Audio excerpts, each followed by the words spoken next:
ኤንሊ ቻፓ በቅርቡ የያንግ ቦይን አቴንሽን ለማግኘት በሚመስል መልኩ ዲስትራክ አውጥቶ ነበር። ይህ ዲስትራክም ኤነርጂ የተሞላበት ሲሆን እንደተጠበቀው ግን የያንግ ቦይን አቴንሽን ሊያገኝ አልቻለም። ያንግ ቦይም ዝምታን የመረጠው ሆን ብሎ ሲሆን ይህም የኤንሊ ቻፓንና የአድናቂዎቹን ቅስም ሰብሯል። ከቆይታ በኋላ ግን ያንግ ቦይ አንድ ትራክ የለቀቀ ሲሆን ይህም ለኤንሊ ቻፓ አዲስ ነበር። ይህ ዘፈንም ምንም ያልተለፋበትና ያልተደከመበት ሲሆን ያንግ ቦይም ኤንሊ ቻፓን እኔ እናንተ እኩል አይደለንም እያለው ነበር። ስለ ያንግ ቦይ ሪአክሽን ከማውራታችን በፊትም ትንሽ ወደ ኋላ ተመልሰን የያንግ ቦይንና የኤንሊ ቻፓን ጸብ ምክንያት እንመልከት። ቪዲዮ እንደተለመደው ላይክ አድርጉት፣ እንዲሁም ሰብስክራይብ እንዳይረሳ። ያንግ ቦይ በ2016 ጀማሪ ራፐር የነበረ ሲሆን በጊዜውም ከሙዚቃው ጎን ለጎን የተለያዩ ወንጀሎችን ይሰራ ነበር። ይህንን ከሩቅ ሆኖ ይመለከት የነበረው ራፐር ደግሞ ኤንሊ ቻፓ ይባላል። ኤንሊም በጊዜው ፍሪስታይል ማድረግ የጀመረ ሲሆን የያንግ ቦይን ስታይልም ኮፒ ያደርግ ነበር። ያንግ ቦይ ትራክ በለቀቀ ቁጥርም ተከታትሎ ያዳምጥና የተለያዩ ትምህርቶችን ወስዶ የራሱ ሙዚቃዎች ላይ ተግባራዊ ያደርጋቸዋል። ኤንሊ ቻፓም ከያንግ ቦይ መማር ብቻ ሳይሆን የያንግ ቦይን ሙሉ ነገሮችን ኮፒ ያደርግ ነበር። ኤንሊ በብዙዎቹ ከመታወቁ በፊትም የያንግ ቦይ ሙዚቃዎችን ሪሚክስ ያደርግ የነበረ ሲሆን ስሩ ዘሬን እና ድሮዊንግ ሲምቦልስ የተሰኙ ትራኮችም ለምሳሌ ይጠቀሳሉ። በ2019ም ኤንሊ ሻታ ፍሎ የተሰኘውን ዘፈን ከለቀቀ በኋላ ብዙ ሰዎች የያንግ ቦይን ስታይል ኮፒ ያደረክ እያሉ ሲሰድቡት ነበር። ሙሉ የኮሜንት ሴክሽኑ የነበረውም የያንግ ቦይና የኤንሊ ቻፓ ንጽጽር ሲሆን ይህ ንጽጽርም ለዓመታት እየጠነከረ ቀጠለ። ኢንተርቪው ላይም ኤንሊ ወደ ሙዚቃ እንድትገባ ማን ኢንፍሉዌንስ አረገ ተብሎ ሲጠየቅ ያንግ ቦይ፣ ሚክ ሚል እና ሊል ደርክ ብሎ ተናግሮ ነበር። በዚህ ኢንተርቪውም ኤንሊ ያንግ ቦይን እንደሚወደውና ቀን በቀን የእሱን ሙዚቃ እንደሚያዳምጥም ጨምሮ ተናግሯል። ከዚህ በኋላም የሁለቱ ራፐሮች ግንኙነት እንዴት መሻከር እንደጀመረ ልንገራችሁ።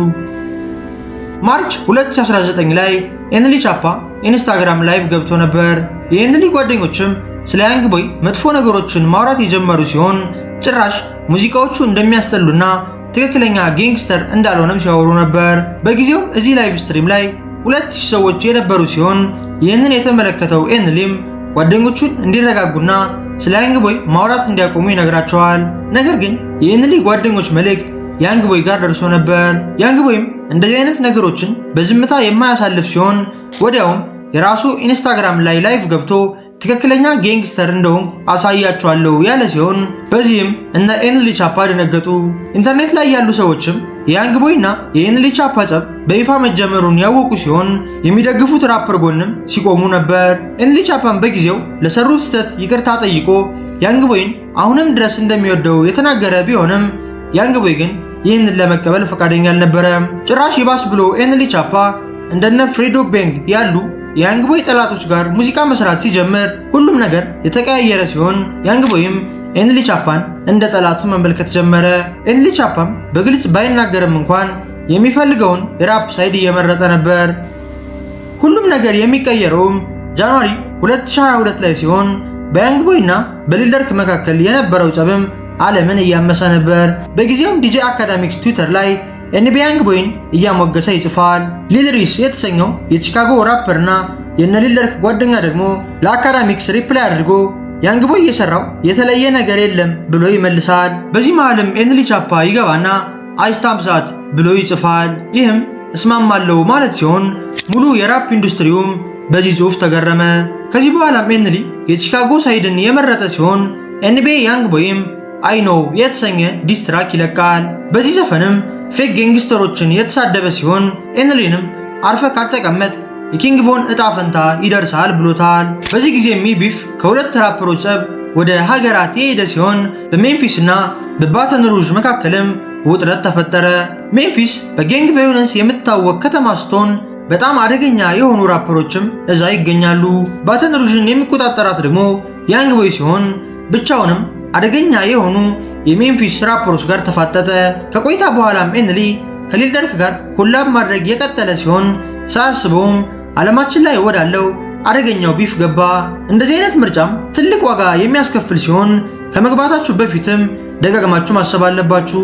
ኤንሊ ቻፓም አንድ ወስኖ ይገባና የያንግ ቦይ ጠላቶች ጋር አንድ ላይ መዋል ይጀምራል።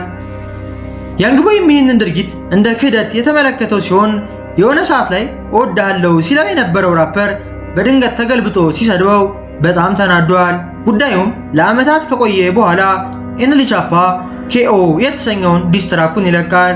ይህ ሙዚቃም በጣም የተለፋበት ሲሆን ጭራሽ ያንግ ቦይን የሚመስል ሰው አምጥቶም ዲስ አድርጎታል። በግልጽም ስም እየጠራ የተሳደበ ሲሆን ይህም ኢንተርኔት ላይ በብዙዎች ተወራ፣ ብዙዎችም ተቀባበሉት። ነገር ግን ኤንሊ የሚፈልገው ይህንን ሳይሆን የያንግ ቦይ ምላሽ ነው። ምክንያቱም ያንግ ቦይ ለኤንሊ ቻፓ መልስ ሰጠ ማለት ብዙዎች ትኩረት ይሰጡታል። በዚህ መሃልም ቀዝቅዞ የነበረው የኤንሊ ቻፓ እውቅና ይመለሳል። ነገር ግን ይህ ሁሉ ሐሳብ ህልም ብቻ ሆኖ የቀረ ሲሆን ያንግ ቦይም ኤንሊ ቻፓን እንደ ራፐር ሊመለከተው አልፈለገም። ከቆይታ በኋላም ያንግ ቦይ ዜሮ አይኪው ፍሪስታይል የተሰኘ ዘፈን የለቀቀ ሲሆን በዚህ ሙዚቃም ኤንሊን በጣም ንቆታል። ይህም ብዙዎችን ያስገረመ ሲሆን ኤንሊ ቻፓ በጣም ለፍቶና ጥሮ ከባድ ዲስትራክ አውጥቶ ነበር። ነገር ግን ያንግ ቦይ ኤንሊን እንደ ህፃን ያየው ሲሆን ከሱ ጋርም ቢፍ ውስጥ መግባት ጥቅም እንደሌለው አውቋል። የያንግ ቦይ የሚውዚክ ቪዲዮም ብዙም ያልተለፋበት ሲሆን ይህንንም ያደረገው ኤንሊን እንደ ራፐር እንደማያየው ለማሳወቅ ነው። ኤንሊ ያወጣውን ሚውዚክ ቪዲዮና የያንግ ቦይን ስታስተውሉም ምንም የማይገናኝ ሲሆን ያንግ ቦይም ለኤንሊ ቻፓ ትልቅ ንቀትን አሳይቷል። ያንግ ቦይም ይህንን ዘፈን በአንድ ቀን ግፋ ቢል በሁለት ቀን የጨረሰው ሲሆን የኤንሊ ቻፓ ግን ሚውዚክ ቪዲዮ ብቻ እስከ ወር ድረስ ሊፈጅ ይችላል። ይህ ልዩነትም ኢንተርኔት ላይ መነጋገሪያ የሆነ ሲሆን ያንግ ቦይም ትልቅ ክብር እንዲያገኝ አድርጎታል። በዛው ልክ ኤንሊ ቻፓ ደግሞ በራፕ ኢንዱስትሪው ያለውን ቦታ ያሳየን ክስተት ነበር። ኤንሊ ቻፓም እንደ አደገኛ ያንግ ቦይ ላይ ሲዝት የነበረ ሲሆን ለምሳሌ ይህንን ቪዲዮ ተመልከቱ።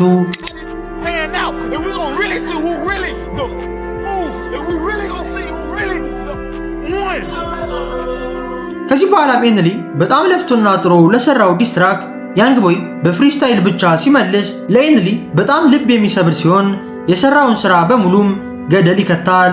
ያንግ ቦይም በኤንሊ ቻፓ ዲስ ምንም እንዳልተረበሸ ያሳየ ሲሆን ይህም ኤንሊ ቻፓ ያለበትን ሌብል ያሳየናል።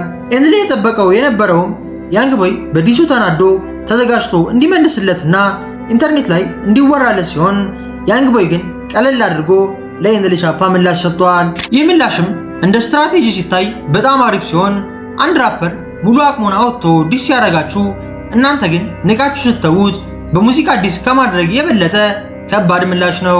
በራፕ ጸብ ላይ ከባዱ ምላሽ ማለት ጸብ ውስጥ ያላችሁበትን ሰው ማናናቅና ተመሳሳይ ደረጃ ላይ አለመሆናችሁን ማሳየት ሲሆን ያንግ ቦይም ይህንን ጠንቅቆ ያውቃል።